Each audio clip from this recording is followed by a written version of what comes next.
بسم الله الرحمن الرحيم. الصلاة والسلام على رسول الله صلى الله عليه وسلم. اللهم أنت ربي وأنا عبدك. إله أدونك جبانا. إله ربو إيدن بداف. ومدى مسلمك أنا أدن بداف. الحقيقة wuxuu yidhi dabalaay ama gooji ama ha goojin geela guga ayaad iigu tirsan tahay ama siidhi afuuf ama qayli baarlamaanka waxaanu uga fadhinaa waa xeer dejin shuruucdii inay dhammaystiraan waxba idinkama rabno kale baarlamaanku waa 3/9 been idiin sheegi maayo qaar aan wax qorin baa ku jira 9 mid baan hayaa buug oo dastuurkii ah 9 kaba 9 xildhibaan baan ka qaaday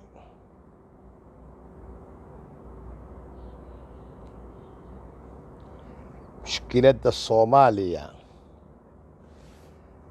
qaybta koowaad waxa ka ah niman la yiraahdo madax dhaqameed oo soo qoraya ninkii lacag siiya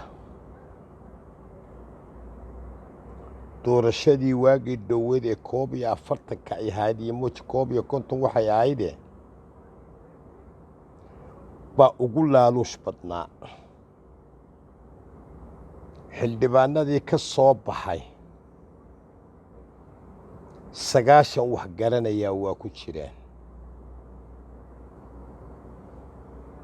9 brokers iyo xishood iyo akhlaaq lena waa ku jiraan 9 kursigii raadinaya oo aan anshaxa baarlamaanka aqoon oo etiquette-ka baarlamaanka aqoon oo meel kaga dhacay magaca baarlamaankana waa ku jiraan الحقيقة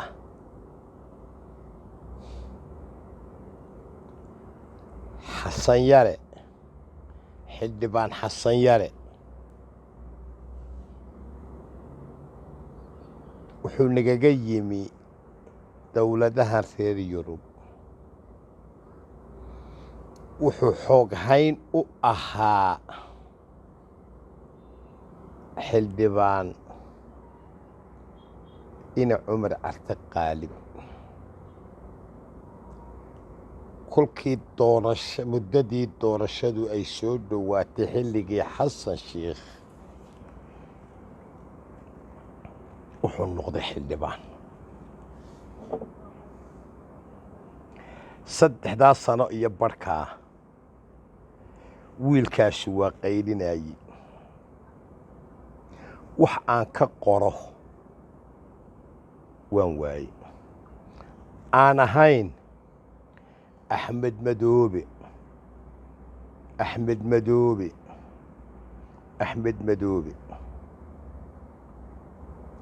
war Axmed iska daayo mudanaa tahay oo ummad baad mudane u tahay war walaalkaygiiyo baarlamaanku waa sharci dejin waa xeer curiye war walaalu baarlamaanka aad ku jirto wax ka dhali haddaan idhaahdo iminka mushaharku ninkaasi qaadanayay ma ahayn mushahar xalaal ah waayo demaba uu shaqaynayn waa qaylinayay muddo fara badan baan aad ula taliyey oo wakhti badan baa igaga lumay xasan yare soomaali oo dhan wixii la taliyey ganafkuu ku dhiftay.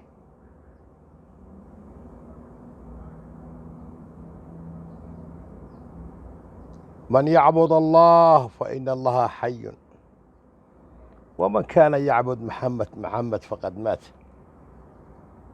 سيدنا عمر بايري أحمد باهونكو كاغاغو أي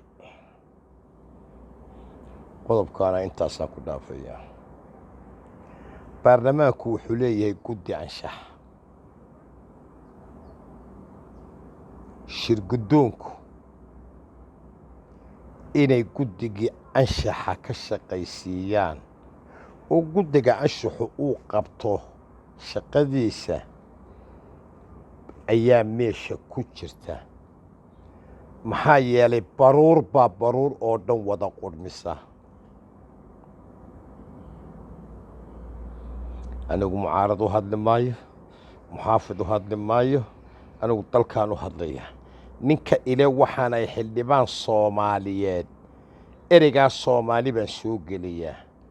hadduu markaa qalloocan yahayna waan tilmaamayaa, hadduu markaa saxsan yahayna dee waan ammaanayaa. qaylaba kuma jirin, furitaan shir buu ahaa.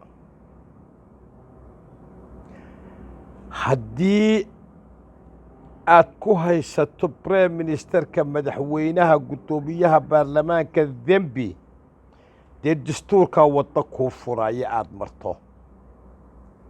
laakiin siidhi iyo qaylo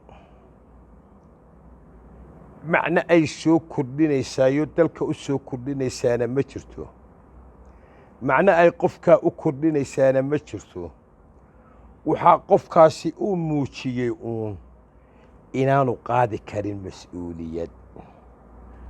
wuxuu muujiyey siduu ku yimi baarlamaanka, wuxuu muujiyey inuu shaki ka qabo inuu soo noqon doonayo in kale. allahu yaclam, risiqa ilaah baa haya. shalay baad oo qaxootiya baad ahayd xog hayn, xildhibaan baad noqotay, berrina ilaahay baa kuu haya. qodobkaana intaas ayaan ku dhaafayaa. annaga xukuumadda waxba nooguma hadhin,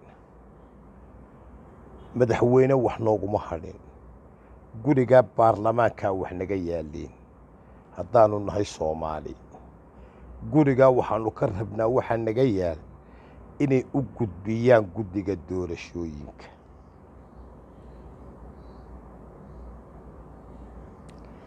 maandaydka madaxweynaha iyo maandaydka baarlamaankaa soo horeeya.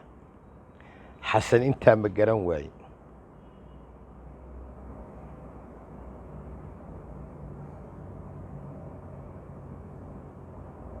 inaa lillahi wa inaa ilayhi idaa asaabatkum masiiba quluu inaa lillahi wa inaa ilayhi raajicuun. alla baarlamaan xumada inagu dhacday muddooyinkii aynu soo dhaafnay madax xanuun baad ka qaadaysaa.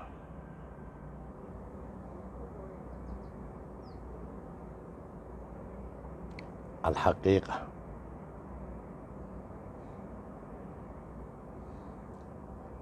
sawaxanka lagu sawxumay baa madaxweynaha waxay ceeb ku tahay. waa baarlamaanka, isaga ceeb kuma aha. isaga inay dhegaystaan bay ahayd. haddii ay su'aalo weydiinayaan waa arrinkeed. wuxuuba furid bay ahayd. waan idiin furay baarlamaankii, hawl baana idiin taalle, hawshaa dhammeeya. maxaan ka qayliyaa? maxaan seeli ka afuufaa? alxaqiiqa waxaan rajaynayaa baarlamaan khayr qaba oo wax garanaya oo dastuur akhriyaya oo أحد الحوصات كأخرية إن إلهي إنه كانوا. والسلام عليكم ورحمة الله وبركاته. ربنا آتينا في الدنيا حسنة وفي الآخرة حسنة وقنا عذاب النار.